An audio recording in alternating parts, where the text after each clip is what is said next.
মালয়েশিয়ার প্রধানমন্ত্রী আনোয়ার ইব্রাহিম বলেছেন তার সরকার অবিলম্বে প্রথম ধাপে নতুন করে 18,000 বাংলাদেশি শ্রমিককে মালয়েশিয়া গমনের ভিসা দেওয়ার ব্যাপারে মনোনিবেশ করবে।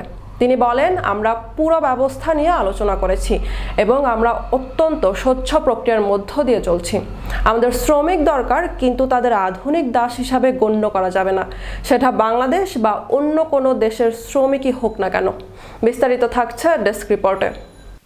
But more so, my acquaintance, the Bengali.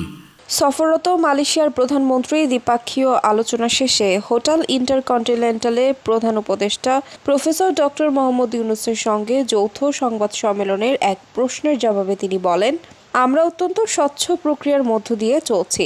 আমাদের শ্রমিক দরকার, কিন্তু তাদের আধুনিক দাস হিসেবে গণ্য করা যাবে না, যে কোনো দেশের শ্রমিকই হোক না কেন। এ সময় আনোয়ার ইব্রাহিম বাংলাদেশকে মালয়েশিয়ার বা মালয়েশিয়ায় বিদেশি যে কারো অপরাধমূলক কর্মকাণ্ড সম্পর্কে সতর্ক থাকার কথা স্মরণ করিয়ে দেন। We need workers.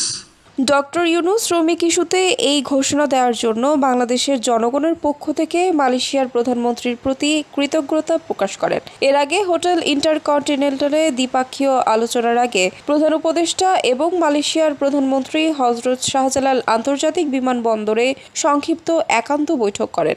Even on the flight of the 18,000.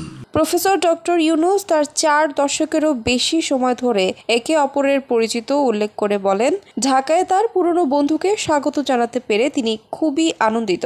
আলোচনাকালে প্রধান উপদেষ্টা বলেন, তিনি ছাত্র জনতার নেতৃত্বাধীন বিপ্লব আন্দোলনে ছাত্র জনতার আত্মত্যাগ এবং ক্ষমতাচ্যুত সরকারের গণহত্যার বিষয়ে সংক্ষিপ্ত বক্তব্য রাখেন। প্রধান উপদেষ্টা মালয়েশিয়ার বিশ্ববিদ্যালয় এবং তার শিক্ষকদের সঙ্গে তার দীর্ঘ সম্পর্কের কথা উল্লেখ করেন। দুই নেতার তাদের ঘনিষ্ঠ বন্ধুত্বের বহিঃপ্রকাশ হিসেবে একই গাড়িতে দ্বিপাক্ষীয় ভেন্যুতে গমন করেন।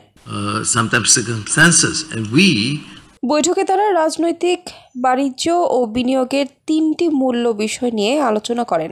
এতে অর্থনৈতিক, রাজনৈতিক, বাণিজ্য ও বিনিয়োগ, শিক্ষা, প্রযুক্তি ও মানব সম্পদ উন্নয়ন, জনশক্তি রপ্তানি, উচ্চশিক্ষা সহযোগিতা, যোগাযোগ অবকাঠামো উন্নয়ন এবং প্রতিরক্ষা সহযোগিতা সহ পারস্পরিক স্বার্থের বিষয়গুলো তুলে ধরা হয়। We need workers. এছাড়া আঞ্চলিক সহযোগিতার ক্ষেত্রে বাংলাদেশকে আসিয়ানে সেক্টরাল ডায়ালগ পার্টনার হওয়ার বিষয়টি বিশেষভাবে উত্থাপিত হয়।